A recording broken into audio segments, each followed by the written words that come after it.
दोस्तों just imagine कैसा हो अगर एक आदमी को धरती के खंडरात में सदियों से छुपाया गया थॉर का हथौड़ा मिल जाए, जिसको टच करने पर उसमें ऐसी पावर्स आ जाएं जिनको रोकना मुश्किल ही नहीं नामुमकिन हो जाए। कुछ फिल्म के स्टार्ट में हम एक लड़के एरिक को देखते हैं जो कि एक वॉन्डरर था और जंगल में अकेला रहा करता था। उसकी बड़ी हुई दाढ़ी और लंबे बाल बिल्कुल एक भिखारी जैसे थे।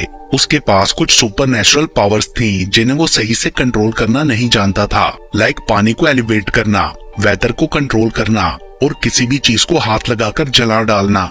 जब भी एरिक कोई चीज जलाता था तो उसकी अपनी बॉडी पर भी बर्न स्कार्स बन जाते थे, जो कि एरिक के लिए काफी पेनफुल था। एक दिन वो पास के टाउन में जाकर अपने लिए कुछ फूड्स और मेडिसिन चुराता है एंड अपने बाल काटकर किसी और के कपड़े भी ले लेता है ताकि अपनी हालत कुछ ठीक कर सके। लेकिन वापस जंगल जाते हुए कुछ बदमाश लड़के उसका मजाक उड़ाकर तंग करते हैं। एरिक उन्हें इग्नोर करता है, मगर एक लड़का ओले उसके पास आकर और ज्यादा एम्बैरस करने लगा था। एरिक उसे वार्न करता है कि वो उसे टच ना करे, मगर फिर भी ओले नहीं रुकता, जिस पर वो एरिक की आइज में देखते ही नीचे गिर जाता है। उसके दोस्त ये देखकर शॉक्ड हो जाते हैं कि ओले की डेथ हो चुकी थी। एरिक वहां से भागने की कोशिश करता है, मगर उन लड़कों ने पुलिस बुला ली थी। इसके बाद सीन शिफ्ट होता है और हम एक यंग साइकोलॉजिस्ट क्रिस्टिन को देखते हैं। वो काफी सैड थी क्योंकि उसके एक पेशेंट ने अपनी जान ले ली थी और वो इसका जिम्मेदार खुद को मान रही थी। क्रिस्टिन अपनी फ्रेंड मार्गरेट को कॉल करके अपनी फीलिंग्स शेयर करती है कि तभी उसे पुलिस ऑफिसर हेनरिक की कॉल आती है। वो उसे पुलिस स्टेशन बुलाता है एरिक से इंटेरोगेट करने के लिए। हेनरिक को लगता है कि 3 साल पहले आर्डल में लगने वाली आग में भी शायद एरिक का ही हाथ था, जिसमें 5 लोग मारे गए थे। क्रिस्टिन वहां पहुंचकर एरिक के साथ काफी प्यार से बात करती है और पूछती है कि ओले के साथ क्या हुआ था, जिससे एरिक कंफर्टेबल होकर उसे अपने बारे में बताने लगता है कि वो किसी अनस्टॉपेबल सुपर पावर से पोजेस्ड है। पहले तो क्रिस्टिन को उसकी बात पर यकीन नहीं आता, लेकिन फिर एरिक उसे करके दिखाता है कि ये सब कैसे होता है। वो पानी को एलिवेट कराता है, टेबल को जला डालता है और फिर सडनली पूरे रूम का टेम्परेचर ही चेंज होने लगता है। पूरी बिल्डिंग में पावर आउटलेट्स बस्ट होने लगते हैं। उधर हेनरिक बाहर ओले की फैमिली को कन्विंस करने की कोशिश कर रहा था कि तभी अमेरिकन एम्बेसी से कुछ लोग एरिक को लेने वहां आते हैं।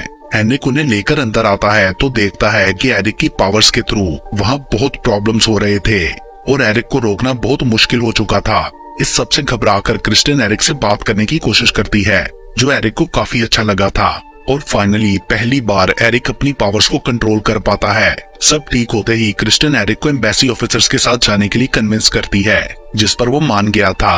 वो खुद ही सिरिंज लेकर खुद को सीडेट करता है और वो लोग उसे हेलीकॉप्टर के थ्रू वहां से ले जाते हैं, मगर अनफॉर्चुनेटली उसे ऊपर जाते ही होश आ गया था और वो पैनिक करने लगता है। एजेंट हैथवे उसे काम डाउन करने की कोशिश करती है, मगर कोई फायदा नहीं होता। उसकी कंडीशन और ज्यादा वर्स हो रही थी और सडनली बाहर क्लाउड्स और थंडरस्टॉर्म बनना शुरू हो जाता है। एरिक ने वेदर को टोटली चेंज कर दिया था और फिर लाइटनिंग के हेलीकॉप्टर से टकराते ही हेडफोन्स पहने सब लोग शॉक लगने से बेहोश हो जाते हैं, जिससे हेलीकॉप्टर लेक के अंदर क्रैश कर जाता है। मगर एरिक इस क्रैश में सर्वाइव कर गया था। वो अपने साथ एजेंट हैथवे को भी किनारे ले जाकर बचा लेता है, लेकिन उसके होश में आने तक एरिक वहाँ से भाग चुका था। दूसरी तरफ क्रिस्टिन एरिक की वजह से काफी परेशान थी क्योंकि हर तरफ उसकी न्यूज चल रही थी। बट शॉकिंगली एरिक खुद ही क्रिस्टिन के पास पहुंचकर उससे हेल्प के लिए कहता है। क्रिस्टिन तुरंत उसे अपने साथ गाड़ी में ले जाती है क्योंकि यहाँ हर तरफ पुलिस एरिक को ही ढूंढ रही थी। क्रिस्टिन उसे लेक के पास अपनी फ्रेंड के कैबिन में ले जाने का डिसाइड करती है, जहाँ कोई उन्हें ढूंढ ना सके, और पूछती है कि उसके पास ही पावर्स कब से और कैसे आई। एरिक के फेस पर बर्न स्कार्स भी थे, इसलिए रास्ते में वो एक स्टोर से कुछ मेडिसिन लेने के लिए जाती है। पीछे से एरिक को पैनिक अटैक आ जाता है और गाड़ी में वापस आने पर टेम्परेचर चेंज होने की वजह से क्रिस्टिन का सांस उखड़ने लगता है। इसलिए एरिक जल्दी से गाड़ी से उतरकर थोड़ा दूर चला जाता है ताकि क्रिस्टिन नॉर्मल हो सके। कैबिन पहुंचने पर उन्हें वो जगह काफी पसंद आती है, जो कि काफी पीसफुल थी। अंदर जाकर एरिक अपनी शर्ट उतारता है तो वहाँ भी बहुत ज्यादा बर्न मार्क्स थे, मगर क्रिस्टिन घबराने की बजाय उसकी केयर करते हुए ऑइंटमेंट लगाती है। उसका यूं एहसास करना एरिक को काफी अच्छा लग रहा था। वो क्रिस्टिन को अपनी पास्ट लाइफ के बारे में सब कुछ बताता है, जो कि 3 साल पहले की बात है, जब वो अपने रिलेटिव के साथ फार्म में रहा करता था और एक बार किसी आर्गुमेंट से एरिक को गुस्सा आ गया, जिससे पूरे घर को आग लग गई और एरिक ये देखकर वहां से भाग गया। वो दोबारा कभी वापस नहीं गया था और ना ही उसे कभी अपनी फैमिली की कोई खबर मिली। तब से ही वो जंगलों में भटक रहा था। क्रिस्टिन को सब कुछ बता देने के बाद एरिक सुकून से सो जाता है और क्रिस्टिन मार्गरेट को कॉल करके सारी बात बताती है, जो आगे से कहती है कि एरिक को पुलिस के हवाले कर देना चाहिए क्योंकि वो क्रिस्टिन को भी हर्ट कर सकता है, मगर क्रिस्टिन उसकी बात रिफ्यूज कर देती है। मीनवाइल एजेंट हाथवे को हॉस्पिटल ले जाया गया था, जहां वो हेनरिक को एक्सप्लेन करती है कि एरिक सोसाइटी के लिए कितना खतरनाक है। वो उसे हेलीकॉप्टर के टेक ऑफ से 2 मिनट पहले और बाद की फुटेज दिखाती है कि एरिक की वजह से कैसे वेदर चेंज हो गया था और इसलिए उन्हें जल्द से जल्द एरिक को पकड़ना चाहिए। उधर एरिक के जागने पर क्रिस्टिन उससे पुलिस के पास जाने की बात करती है तो वो मान जाता है क्योंकि वो क्रिस्टिन के लिए और प्रॉब्लम्स क्रिएट नहीं करना चाहता था। लेकिन वेदर की सडन चेंजेस से क्रिस्टिन समझ जाती है कि ये एरिक के इमोशंस की वजह से है और वो खुद भी एरिक के क्लोज आ रही थी, इसलिए पुलिस की बजाय वो उसे उसके फार्म पर ले जाने का डिसाइड करती है। रास्ते में क्रिस्टिन को मार्गरेट और हेनरी की कॉल्स भी आ रही थी, मगर वो अपना फोन पानी में फेंक देती है ताकि एरिक सेफ रहे। उसके बाद आगे क्रिस्टिन गैस स्टेशन पर कुछ फूड आइटम्स लेने के लिए रुकती है, मगर वापसी पर एरिक कार में नहीं होता एंड टीवी पर उनके लिए वांटेड की न्यूज भी चल रही थी। इस सबसे क्रिस्टिन काफी घबरा गई थी। एरिक को ढूंढने पर वो उसे स्टोर की बैक साइड पर मिलता है। वो कुछ खोया खोया सा लग रहा था। क्रिस्टिन उसे जल्दी से गाड़ी में बिठाकर वहाँ से निकल जाती है। रास्ते में एरिक उसे अपने विजन्स के बारे में एक्सप्लेन करता है और कहता है कि मैं एक बड़ा सा पेड़ देखता हूँ और अर्थ के सारे elements water, air, fire, thunder और मिट्टी को फील कर सकता हूँ। उसे वहाँ खड़े नेचर की बहुत सारी चीजें दिखाई दे रही थी जो कि उसके लिए बिल्कुल एक नई दुनिया थी। एरिक ये सब बता रहा था कि सडनली उन्हें पुलिस सायरन सुनाई देने लगता है, जिससे पैनिक होकर क्रिस्टिन फास्ट ड्राइव करने लगी थी। बट तभी उनकी गाड़ी का एक्सीडेंट हो जाता है, जिससे एरिक को शॉक लग गया था और लाइटनिंग वोल्टेजेस निकलने से गाड़ी खराब हो जाती है। उन दोनों को एक ट्रक ड्राइवर लिफ्ट देता है। दूसरी तरफ नॉर्वेजियन पुलिस और एजेंट हैथवे को उनकी गाड़ी मिल जाती है। उन्हें डर था कि ब्रिज क्रॉस करके फार्म तक पहुंचने पर एरिक को और भी ज्यादा पावर्स मिल जाएंगी। सो हेनरिक ब्रिज की दोनों साइड्स पर पुलिस को हाई अलर्ट कर देता है, जिसकी वजह से ट्रक ड्राइवर उन्हें छोड़कर भाग गया था और एरिक भी ट्रक से उतरकर हैंड्स अप कर लेता है। पुलिस ऑफिसर्स आहिस्ता आहिस्ता उसकी तरफ बढ़ने लगते हैं। उनके हाथों में गन्स थी। ये देखकर क्रिस्टिन आगे बढ़ते हुए उन्हें रोकने की कोशिश करती है, मगर वो लोग उसे पकड़कर रोड पर गिरा देते हैं, जिससे एरिक इमोशनल हो जाता है। वो पुलिस को उसे छोड़ देने के लिए कहता है, मगर वो नहीं सुनते एंड सडनली एरिक के इमोशंस की वजह से मौसम बदलने लगता है। विद इन सेकेंड्स वहाँ हर तरफ थंडरस्टॉर्म और लाइटनिंग आ जाती है, जिन्हें एरिक कंट्रोल करके और भी ज्यादा पावरफुल बना देता है, जिससे अब ब्रिज पर हर तरफ लाइटनिंग गिरने लगती है। सब लोग डर कर वहाँ से भाग जाते हैं। क्रिस्टिन किसी तरह एरिक को काम डाउन कर लेती है, जिससे सब कुछ रुक गया था, मगर तब तक एरिक भी लाइटनिंग लगने से बेहोश हो जाता है। क्रिस्टिन हेल्प के लिए चिल्लाती है और तभी हेनरिक वहाँ आकर उन्हें अपनी गाड़ी में ले जाता है। वो भी ये सब अपनी आंखों से देखकर हैरान रह गया था। वहाँ बहुत से सिविलियन लोग भी इस सब की वीडियोस बना रहे थे।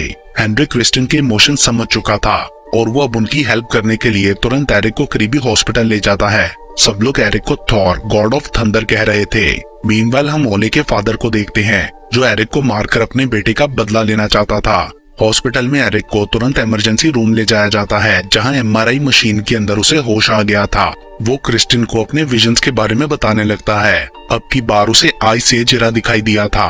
उधर डॉक्टर्स उसका स्कैन देखकर दंग रह जाते हैं, क्योंकि उसकी बॉडी और ऑर्गन्स आधे से भी ज्यादा जले हुए थे, जिनके साथ जिंदा रहना नामुमकिन था। And then suddenly radiations Eric की बॉडी को हर्ट करने लगती हैं, जिससे वो पैनिक हो गया था। फिर से लाइटनिंग बोल्ट बनने लगते हैं और अल्टीमेटली हॉस्पिटल की पावर चली जाती है, जिससे पूरे हॉस्पिटल में कियोस क्रिएट हो गया था। सब क्रिटिकल पेशेंट्स को ऑक्सीजन का प्रॉब्लम होने लगा था और आईसीयू में एक बच्चे की जान भी खतरे में पड़ गई थी। एरिक उसे बचाने के लिए आईसीयू की तरफ चला जाता है, मगर हॉलवे में पीछे से ओली का डैड आ गया था और इससे पहले कि वो एरिक को शूट करता, हेनरिक उसे कन्विंस कर लेता है कि वो एरिक को जाने दे। एंड देन एरिक आईसीयू में उस बच्चे की चेस्ट पर अपना हाथ रखकर उसे रिवाइव कर लेता है। सब ये देखकर शॉक रह गए थे। एंड देन एरिक को फार्म जाने की परमिशन दे दी जाती है। हॉस्पिटल के बाहर बहुत से लोग एरिक को देखने आए थे। वो उन सबसे मिलकर फार्म जाने के लिए निकल पड़ता है। रास्ते में हेनरिक एरिक को थोर पर लिखी गई एक बुक देता है, जो उसे हॉस्पिटल लाइब्रेरी से मिली थी। क्रिस्टिन वो स्टोरी पढ़कर सुनाती है, जिसके अकॉर्डिंग थोर की डेथ के बाद उसके बेटों ने धरती पर खंडरात बनाए थे और हेनरिक कहता है कि मे बी वो फार्म उन्हीं खंडरात में से एक हो और मे बी एरिक डायरेक्टली थोर के वारिसों में से एक हो। ये सुनकर एरिक और क्यूरियस हो गया था। देन उस फार्म में पहुंचकर क्रिस्टिन और हेनरिक उस चले हुए घर के अंदर चले जाते हैं, बट एरिक अपनी फैमिली को याद करते हुए थोड़ा हेसिटेंट फील कर रहा था, लेकिन फिर कुछ देर बाद अंदर जाने पर वो एक जगह बैठ सा जाता है, जैसे वो जगह उसे अपनी तरफ खींच रही हो। वो दोनों उसे खड़ा होने में हेल्प करते हैं तो उन्हें वहाँ एक हेडस्टोन मिलता है जिस पर सिंबल्स भी बने थे। हेनरिक अपनी टीम को वहाँ खुदाई करने के लिए बुलाता है। मीनवाइल एजेंट हैथवे अपने आदमियों के साथ उस पूरे एरिया को घेर लेती है ताकि कुछ भी गड़बड़ होने पर वो एरिक को शूट कर दें। उधर टीम को वहाँ खुदाई के बाद एक गड्ढा मिलता है जिसके अंदर जाने पर वहाँ बहुत से रून स्टोन्स थे। आगे बढ़ने पर उन्हें नॉर्स गॉड का फैमिली ट्री भी मिलता है जिस पर 9 वर्ड्स कार्व थे। देन हेनरिक और क्रिस्टिन होल से बाहर आकर एरिक को अकेला वहाँ जाने देते हैं। एरिक वो पेड़ देखकर हैरान रह जाता है क्योंकि यही पेड़ उसे विजन्स में दिखाई देता था और तभी उसका हाथ अपने आप वहाँ रखे एक बड़े से स्टोन की तरफ बढ़ने लगता है जिसे खोलने पर एरिक को ग्लव्स, बेल्ट और एक हैमर मिलता है जो कि असल में थोर के थे। यानी एरिक सच में ही देवता का अवतार था। उस हैमर को हाथ में लेते ही एरिक को अपने अंदर पावर फील होती है। आसमान से लाइटनिंग निकलती है जो हैमर से टकराते ही उसे दोबारा से एम्पावर कर देती है। एरिक ये सब पाकर बहुत खुश हो गया था। वो सारी चीजें लेकर ऊपर जाता है तो क्रिस्टिन खुशी से भागकर उसे हक करती है। एंड मीनवाइल एजेंट अपने स्नाइपर्स को शूट का ऑर्डर दे देती है बट गोली क्रिस्टिन को लगती है जिससे वो फौरन ही मर जाती है। एरिक उसे रिवाइव करने की कोशिश करता है मगर बहुत देर हो चुकी थी। इस सब से एरिक के इमोशन डिस्टर्ब हो जाते हैं जिससे हर तरफ थंडर स्टॉर्म आ जाता है। एरिक बहुत ज्यादा गुस्से में आ चुका था जिससे तूफान और भी ज्यादा बढ़ने लगता है। ऑफिसर्स उसे शूट करने की कोशिश करते हैं मगर बुलेट्स हवा में ही फ्लोट करने लगती हैं। लोग अपनी जान बचाने के लिए वहां से भागने लगे थे। एरिक हैमर को ऊपर उछालता है जिसके अंदर थंडर स्टॉर्म से और ज्यादा पावर्स आ जाती हैं। एंड देन एरिक हर तरफ हैमर पॉइंट करके तबाही फैला डालता है। अब कोई उसे रोक नहीं सकता था क्योंकि उन्होंने उस अकेली इंसान को मार डाला था जो उसे रोक सकती थी। लास्ट सीन में पूरी दुनिया में ये न्यूज फैल जाती है और एरिक एक बार फिर से गायब हो चुका था और इसके साथ ही ये मूवी यहीं पर खत्म हो जाती है।